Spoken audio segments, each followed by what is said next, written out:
What's up, everyone? Welcome to the XploVerse show. So, in today's episode, we have a very special guest with us, John. John is a direct marketing consultant, a coach, and a freelance copywriter.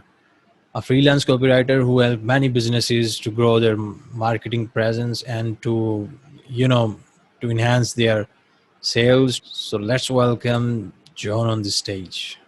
Hi, John. Thanks for being on the show. Hello. Hi, Atif. How you doing? Good to meet you, man. So, how's you been? How's your day? Day's been good. Lots of stuff going on.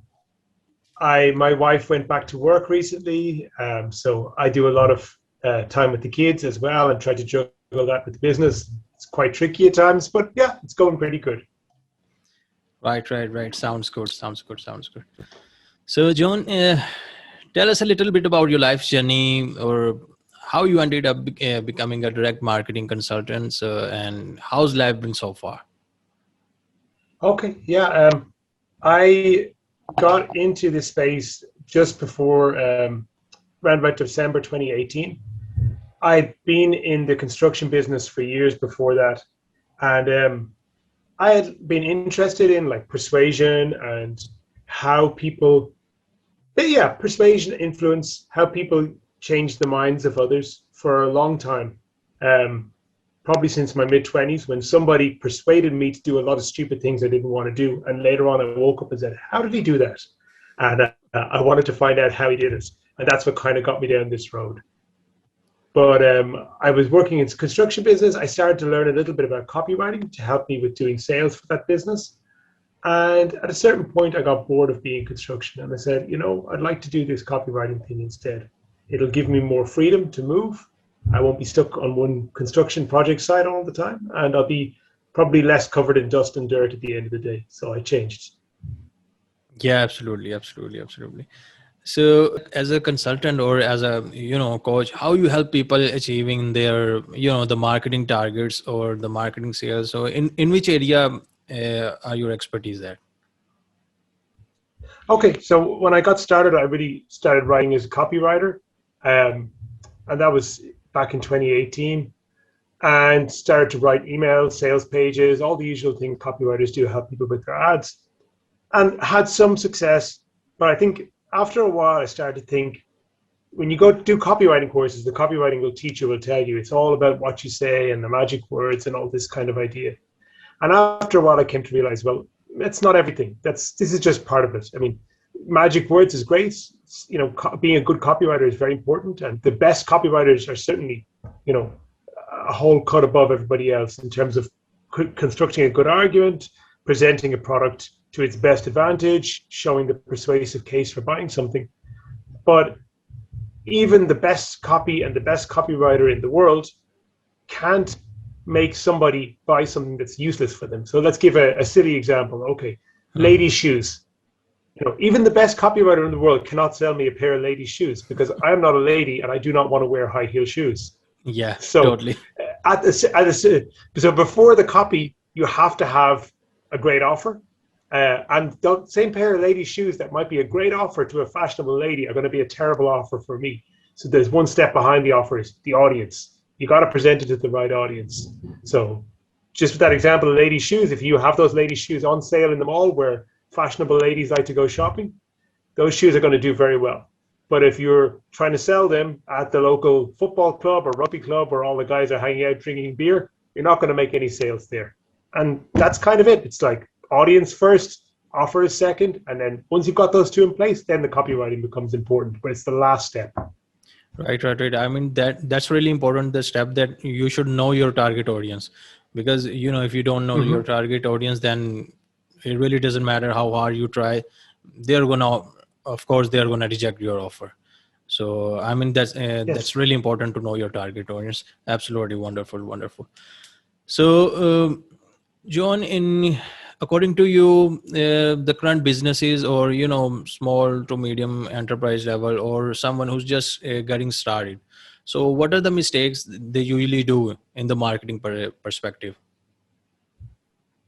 The number one mistake I see when I work with clients is that they're thinking too much about themselves and their product. and they want to tell everybody about how wonderful they are and how wonderful their product is.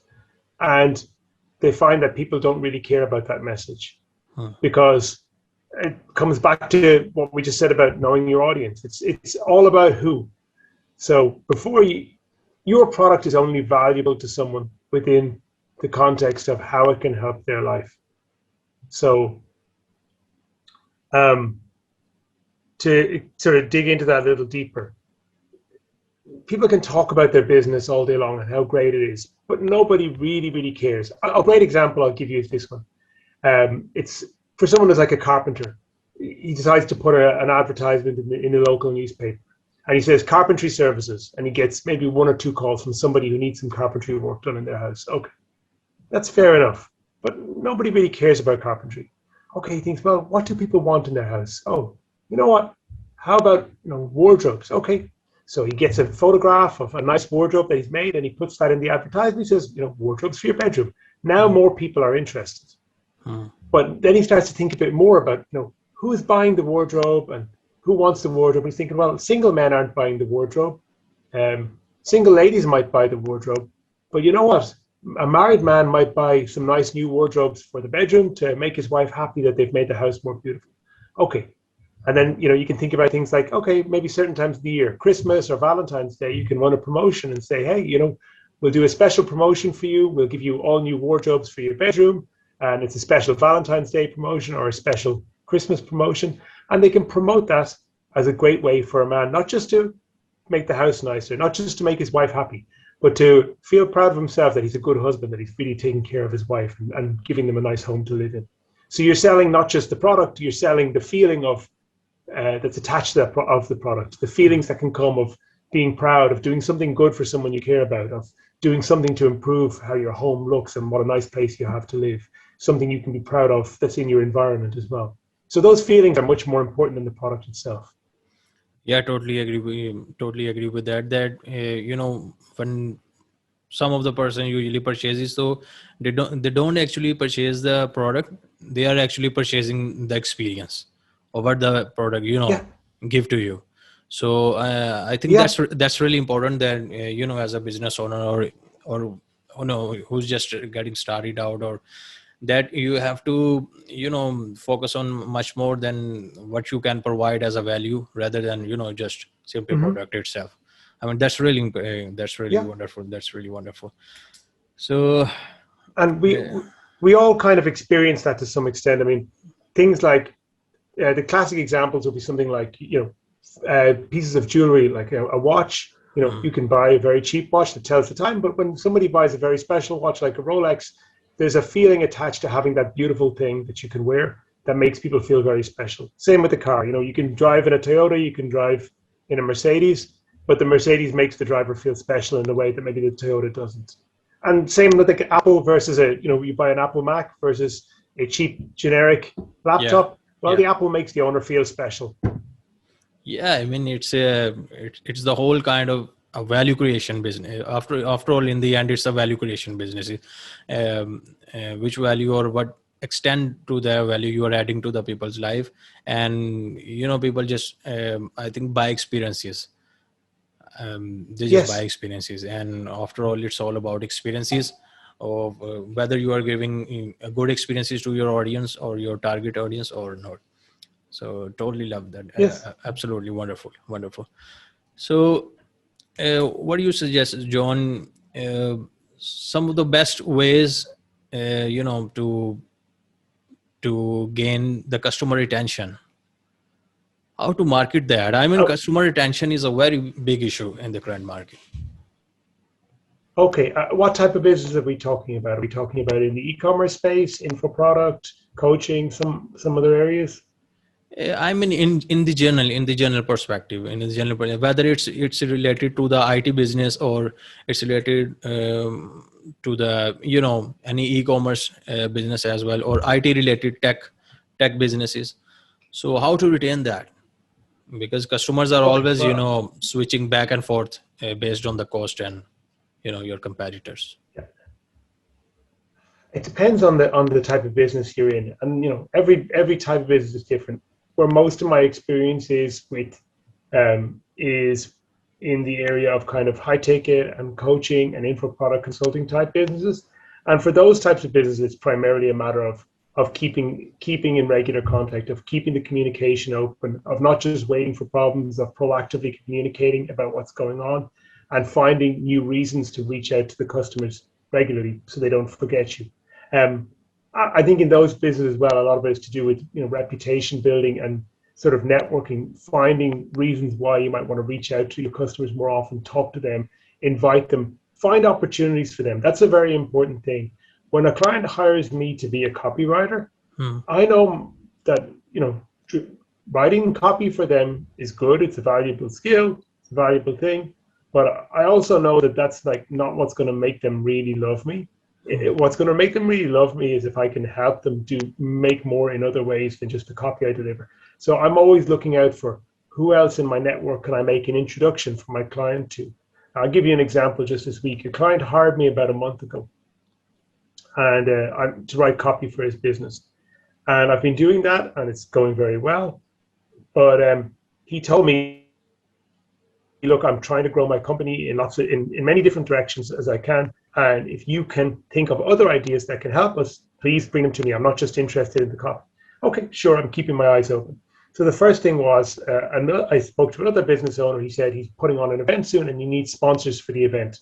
So I went back to my client and said, hey, I know this business owner who's going to be hosting an event. It's a very popular event and he wants sponsorship. Would you be interested in sponsoring? Yes, I would. Okay.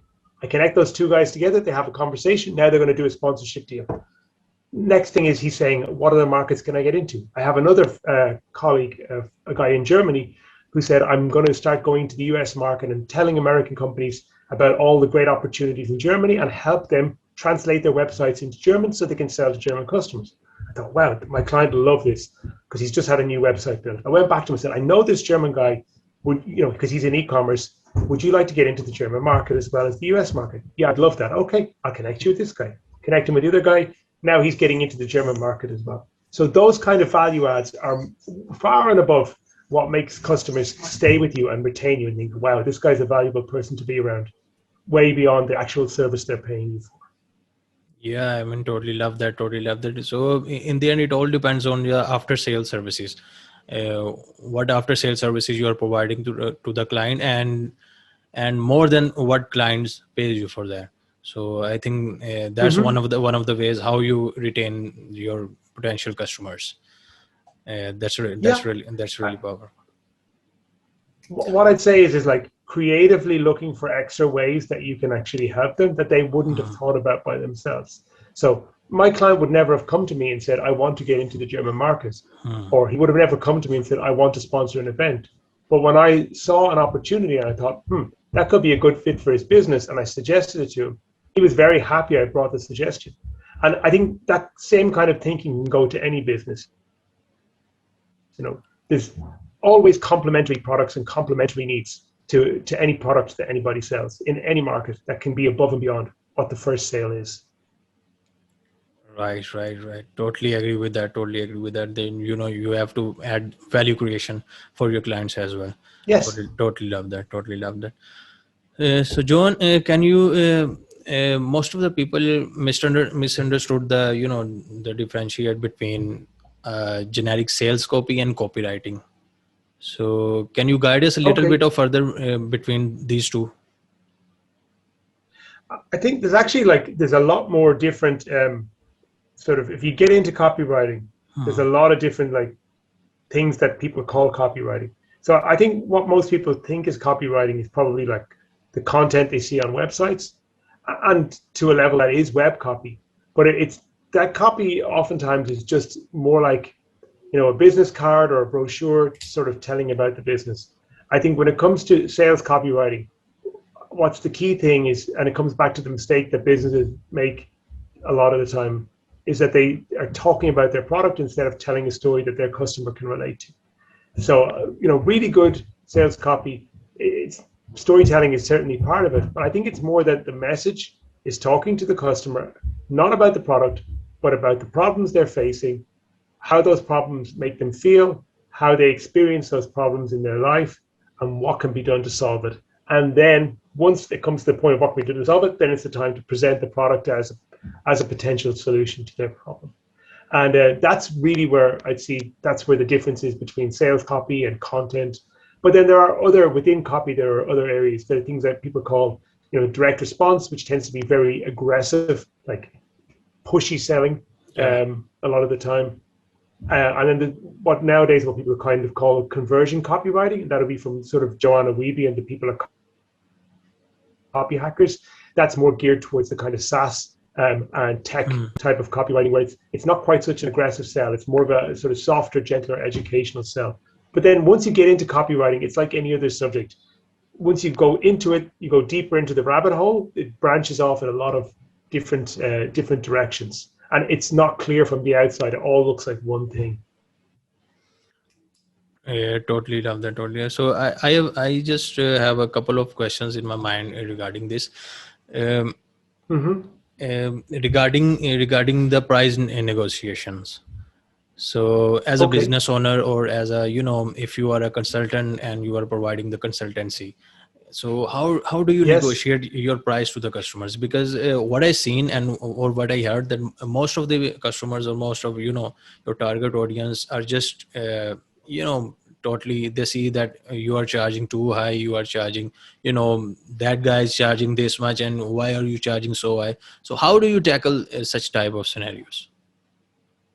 Okay, so this was something that's like taken me a long time, because I've been thinking about pricing and these things since long before I got into marketing. And I think the first person, there's a guy in New York called Ramit Sethi, who really got me into thinking about this. And I was reading him back in 2013, so 9 years ago.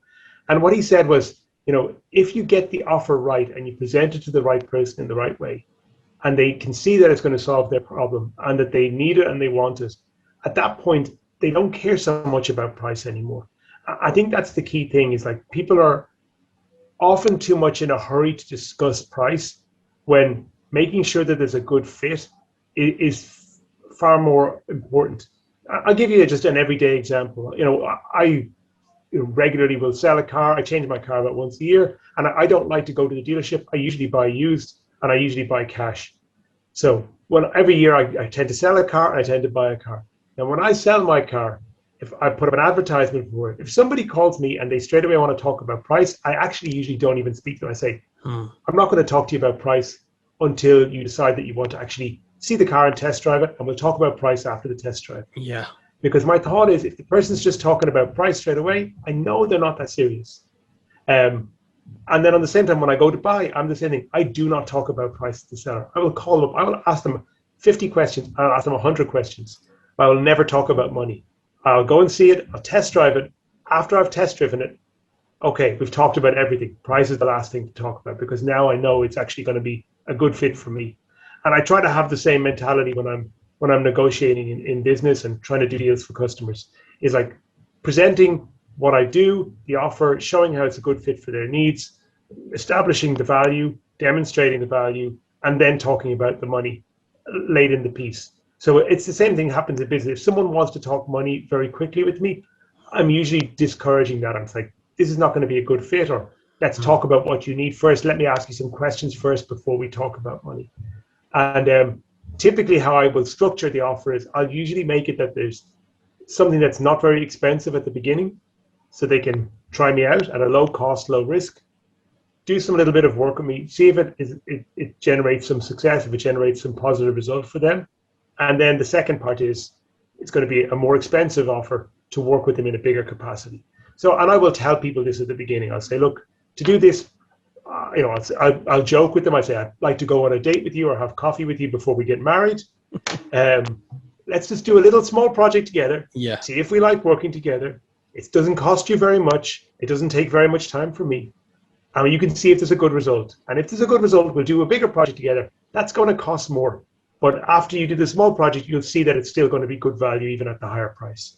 And usually that works, because very quickly you'll see if it's going to be a successful relationship. And most of them aren't. Most of them, you work with somebody, you think, maybe I'm not the right person to help them. Maybe it's just not a good fit. Maybe this just didn't work out. But when the ones that it clicks and it works, you say, oh, great. And they can see, yeah, I want to work with you some more. What's the next thing we can do together? At that point, they're happy, they got a good result from the first bit of money they spent with you, so they're happy to spend more. And there's a bit of trust there already. They seen that you are not just a talker, that you're a doer, and that you can deliver something for them. I mean, I totally love that. Totally love that. This strategy seems so simple, but I think this is the most impactful and the most powerful strategy that you can kind of like give your trial base some sort of experience, some trial based experience. Yeah, when we see the most of the websites or most of the softwares, they just give you trials. Give you a trial limit for like some period, and then when you get used to it, and you are going to love the experience, and then they'll just pop up, okay, now the trial time periods ends and now you're going to pay that. So I mean, this is really simple yet so powerful at the same time. Absolutely love that. Absolutely love that. So for the startups, or for somebody who's just getting started out, how to get your first customer? I mean, I'm asking for, like, many of the startups are on the rise, and I'm asking in the perspective of the tech industry specifically. But you can talk about as a journal as a whole, how to goal your first client or your first customer. So I have not worked all that much in the tech space. I've worked with a couple of tech clients. I'm kind of more see it from my perspective. I think every business is on some level a tech business now, because we can't do business without technology anymore. But and I can only really speak from sort of my own experience, people I've worked with, that the problem at the beginning is obviously the trust problem. Is what you're going to do going to work? And especially when you don't have any track record or any reputation built up, it's very, very, very hard for people to say, I'll be the first one to take a chance on you. Yeah. And I had that difficulty starting out. And there's a few different ways. I mean, first thing is pay to play. So when I got started out in this business, I knew I would have to learn from somebody who's more experienced than me. So I found somebody who was teaching. I paid to do their program. And then after I paid to do their program, I paid them extra just to do some one-to-one sessions with them of coaching. And the reason I did was I knew that it's going to be hard to get those initial clients. But I asked them, look, hey, I'm doing this extra work with you. Could you, help me with making a few referrals to get started? Put me in touch with maybe some business you don't want to take. And he did. And that helped me get going. It helped me just get a little bit of a portfolio together at the beginning. Now, people will reach out to me all the time and say, oh, I'll work for you for free, or, can you give me a try? And most of the time I can't. If someone's a beginner and they message me and say, can I work for you for free? All I think is it's going to take me a lot of time to train this person. I'm going to have to copy chief their work, correct their work, and I'm going to have to guide them. I just don't have time to do that. At the same time, somebody who proactively reaches out and has actually already done some work, much more effective. So give an example. Somebody did that for me recently, that they reached out to me, and he had actually written some copy that was in my voice for a promotion I was doing at the time, and said, hey, I've watched some of your stuff. I've listened to you talk. I wrote this for you. Now, that guy didn't say, can I get some help? But that guy straight away, I'm going to do a lot to try and help him back, because he actually went and did some work up front. And that's usually what I tell people is, you're trying to get somebody to trust you. You're going to have to offer some value up front. So from the point of view of a tech business, that usually comes in the form of a free trial or letting people be beta testers for the product. From the point of view of what I do as a consultant, I found that one was actually just reaching out to people and saying, I'll help you in this way, but not asking them, can I do something for free? I would look for things that people said they needed, and then say, hey, I know somebody who has that, and try to connect them with it. Or, hey, I've actually had that problem myself. Here's how I solved it.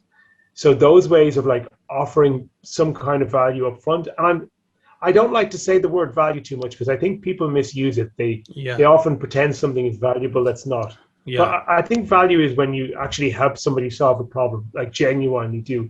And I found that initially, when I didn't have much of a reputation and not many people knew me, how I got people to know about me was just joining in other people's groups, not trying to sell anything, but just looking for people who had problems and then trying to be helpful and offer some useful help to them. And whether that was helping them with their copy, sharing tools with them, making introductions for them, anything I could do to help the other person would immediately make them feel like I want to help you back is one thing. And they would always go and tell somebody else, hey, that guy John helped me out. He's a really good guy. And that I did that like nothing. I started doing that a lot, and nothing happened for about 3-4 months. And then suddenly people started to reach out to me. Hey, my friend told me about you, or hey, I read about you here, or hey, I heard about you from this group, or somebody mentioned you in their email. And the more I did it, the more good stuff came back to me. And like these days, like, stuff comes to me all the time. Somebody sent me $200 on PayPal yesterday just for saying thank you because I made an introduction last week. Last week, someone sent me a gift voucher for a very nice restaurant because I helped him out with the project a couple of months ago. And I didn't ask for any. I know, obviously, I'm charging fees to my clients for the work, but these are just little extra things. There's a thing called reciprocity where people feel like when somebody does something good for you and helps you, people feel there's a debt and they have to repay it. Some people don't feel that way. Some very greedy people don't feel that way, but they are a minority. Yeah. Most people feel that weight of debt and they feel like they must repay it. And it doesn't have to be money. It can be a gift. It can be mutual help. It can be returning a favor. It can be giving advice. It can be many, many things. But most people are good, and most people do want to give back when someone gives to them. Yeah, I mean, it can be anything. It can be appreciation or appreciation words, or any, a simple gesture, a smile, or a simple, a letter of thanks that, hey man, I worked with you and it really helped my business and grow. So, thanks a lot for your help. I mean, that really matters. That really matters for those appreciation words. Totally love that. Yes. Yeah. If I can just give you one more example, there's a guy I did some training with, and I bought some training from him in 2019. Now, since 2019, I have not spent another penny with him. And yet, every year since, he has sent me a Christmas card. And every year he hosts an event in the UK, and he invites me to his event every year. And you go there, and he's paid for a nice room in a hotel, and he's got a bunch of people together. He's paid for people to come and speak, and he puts on a day of education every year, even though I haven't spent money with him in 3 years, because he's just that guy, and that guy generates so much goodwill. His reputation in the industry is so powerful. You never hear anyone say anything bad about him. Everybody who speaks about him has something good to say. So they do by building that reputation for being someone who's giving and kind and helpful, other people do his marketing for him for free. He doesn't need to pay for any ads because people send the business to him. Totally agree with that. So John, there is one more question regarding the businesses or early businesses. We have seen a lot of businesses have a misconception. Majority of the early startups or the early businesses that we can run without the marketing. They spend their budget totally on the tech product, and totally 99% of the budget on the development phase. Yeah. But they thought that marketing is not that necessary or not that essential. So I want you to discuss this, that how much important is the marketing for your business? Okay, so from the perspective of the tech industry specifically, I know this problem very well. My two brothers are both developers, and I know the mindset. They think if the product is good enough, the engineering is good enough, people will buy it anyway. And other engineers will buy it without marketing. But engineers are a very small percentage of the market and the population. So there's a guy is he in the UK or US? His name is Rob Walling, and he has I think a book called like Start Marketing the Day You Start Coding, or something along those lines. I'll find the link for you after this conversation. I'll send it so you can share it with your audience. Right. But it's that thinking, yes, that it's just about the product, and of course it's not. Maybe if you're selling to a very small niche market of engineers, you can get away with it. But if you're selling to a broad market, you can't. And the problem really happens, I think, because engineers are typically, they're highly educated people. And to be highly educated people, they tend to be people who are of above average intelligence. And they forget that the audience they're speaking to, the broad market, is average people who don't have the same level of education, who may not be blessed with the same gift of intelligence that they are. And those people may not understand their wonderful product to the same depth. and Right. level that the engineer who created it did. So you have to simplify the message to make it understandable to a wide range of people, because there's a wide range of ability, a wide range of intelligence, and a wide range of education out there. And if you want your stuff to get out into the world and for it to be useful to as many people as possible, so you can sell as much as possible and build the biggest, most successful business, you have to make it accessible. And that means finding actually what's the best thing about the product you made in terms of how it helps people, all the different types of people it can help, all the different use cases, and telling those stories in simple language that pretty much anybody can understand. And I think that's where engineers do tend to fall down. Not always, but you'll see that in tech space that companies that are driven by very hardcore engineers they can still be extremely successful, but on some level there's always somebody high up in the mix who understands that actually the product only matters in relation to how it serves people's needs. So the classic case in technology business is obviously the late Steve Jobs. And I mean, if you wanted a marketing education about anything to do with marketing, there'd be nothing better you could do than, which I've done, was just go back and watch every single video you can find of him on YouTube. And there's a limited amount because there wasn't so much internet back then. He died just around the time, excuse me, YouTube was fairly early on. So there's a lot of stuff of him from the 80s, 90s, and the 2000s, where it shows that the various things he did, his evolution as a person, and he's the perfect example. I'd go back and watch all his talks about marketing for someone in tech who wants to think about how can they make their product appealing to a wide range of people. I totally love that. Regarding Steve Jobs, I just remembered one clip that how beautiful he conveyed his message. That first he pitched the problem that these all are supercomputers. They just consume so many large spaces. So first they introduced the Macintosh, and then obviously he said that it's really large. So why not I tell you a product that will fit into your pocket? So he just raised the simplest, most powerful question that everybody in the crowd was so amazed by this, that what is this technology? And then he presented, the first iPhone. And I mean that's where most of the tech side engineers, or most of the they lag this side of the story, that they usually tend to overcomplicated things. But I think the more simple, the more better it is, so that it will convey to the larger audience.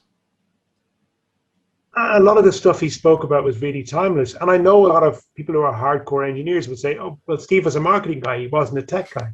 But I think they kind of misunderstand the fact that he was deeply involved in the creation of the technology, but he also had that fundamental understanding that the technology is there to serve people. And it doesn't matter how good the technology is, if it's not shown to people as a solution to their problem and a way to make their lives better, it will never connect on that human level. And that was, he had many failings like we all do, but I think that was his great gift. And the stuff he put out there is timeless and will still be just as useful to anybody wanting to build a technology business in 50 years' time as it is now, or as it was then. Yeah, I totally love that. So John, apart from the technical side, tell us a little bit about your life story, your little bit of early life, and how's life at Ireland? How's life been? Okay, sure. Life is pretty damn good these days. I live in a place called Kilkenny, which is in the southeast of Ireland. Ireland is it's my home. I've lived away for many years. I came back here in 2018 after living many years overseas. It is a very beautiful place. When I left when I was young, I left at about 25. There were a lot of things I didn't like. And then I've come back as I've got older. I've sort of realized, hey, it can be very easy to look for the bad and criticize and complain. But when you open yourself up to what's actually good, there's so much good here. It's a very peaceful place. We don't have very hot sun. We don't have very extreme cold. It's what they call a temperate climate. It's always in the middle. Food grows very well here. We've got a lot of grassland. It's a great land for raising beef. We don't have any borders. We're an island, so we don't have any concerns about military attacks or invasions over land from other countries. And our country is pretty much a friend to every country. There's nowhere in Ireland, in the world, that Irish people can't go. With our passports, we're welcome almost anywhere because we haven't been involved in military conflicts historically with other countries, so we're very much welcome. And because we're a small country, we can't really rely on our internal market to do business. So Irish people are very much outward looking. Like we're looking to America, we're looking to Middle East, we're looking to Australia, we're looking even like as far as Australia, New Zealand, and pretty much doing business all over the world. You'll see like, things like exports of food products are a huge thing out of Ireland. Exports of technology services and financial services are a big thing. And I think that smallness of the country that makes it where you look around and you say, hey, there's not much opportunity here in the local market, forces you to look elsewhere and say, okay, what can I find opportunity in other places? And I've been very lucky that technology enables me that most of my business is now in the USA. And being Irish, American people have a very strong affection for Ireland. And so it's kind of an advantage where people say, oh, you're from Ireland, and they're interested and they ask me questions. And it's a great icebreaker, a great way to start conversations. Totally love that. Totally love that. So John, before we wrap this up, any last suggestion, any last advice for the young entrepreneurs or for the young businesses who are just getting started out and, who are in their little bit early phases, just starting to figuring it out that how the market works, or, any last piece of advice for the audience? Okay. Yeah. I think, it took me a long time to actually quit my job and working in somebody else's business. I did this really late in life. I was 38 when I had tried entrepreneurship in my 20s and failed. And I went and got some job and I worked in somebody else's company. And finally at 38, I said, no, I've got to go back and try again. And I did. I should have done it at about 33, but I waited too long. Okay, but I did it. And when I did it, it felt so horrible. The first 18 months, first year and a half, felt absolutely horrible. I would wake up every day thinking, this is going to fail. I'm going to have to go and get another job. This is going to be a disaster. I'm not going to survive. And then after about 18 months, maybe a little bit longer, I woke up one day and said, hey, I'm still alive. My wife and children are still here. We still have a place to live. We still have clothes to wear. And there's still some money in the bank. So actually, I've survived. And then after that, that fear went away. And I was like, okay, I'm going to survive. I've made it this far. I can make it. So I think that is what I'd say is like, when you do try, if you're going to go and do entrepreneurship, the first thing is don't wait, because it doesn't get any easier. So if you think you can do it now and it's risky, but go and do it, especially if you're single. It's so much easier when you're single. I did it married with kids. It's a lot harder because those guys, they don't care. I can't go sleep on my friend's couch for 6 months and try while I figure things out. Those guys need to eat every day. They need to have clothes to wear every day. So it does get harder when you get older, but you can still do it. But the earlier you do it, the better. And the thing is like, it's going to feel, people have this dream that I'm going to be an entrepreneur, everything's going to be amazing. Not like that at all. It's going to be really, really, really, really horrible for a while. But if you just hang on in there and keep going, after a while, you realize that the horrible feeling goes away because you've actually proved to yourself that you're a survivor, that you can do it. And it's not that it gets easier, but you're not afraid anymore. And then you have more confidence and you can push ahead. And I guess the third thing is that when stuff fails and goes bad, you're going to feel terrible about it. And people say, oh, don't worry, failure is just feedback. Well, failure is just feedback, but there's no point pretending. It feels terrible at the time. Yeah. But it's the same thing. Is like even when things do fail, what makes a failure worse is if you give up. Because if you give up, then you'll be thinking about that failure for the rest of your life. So the best thing you can do is try again for as long as you can. And that might mean sometimes if you fail, that you have to go and get a job again to put some money in the bank or to pay off some bills. And then you say, okay, now I'm going to go again and have a second try. But just keep doing it. Because if you stick at it and you're actually genuinely interested in helping people and creating good things, and you're persistent, and you look for other good people to work with and to collaborate with and bring them around you, build yourself a good network, you will prosper eventually. It just takes a bit of time.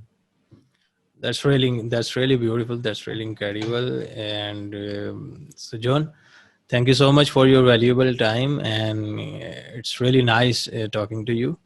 And thanks for being on the show.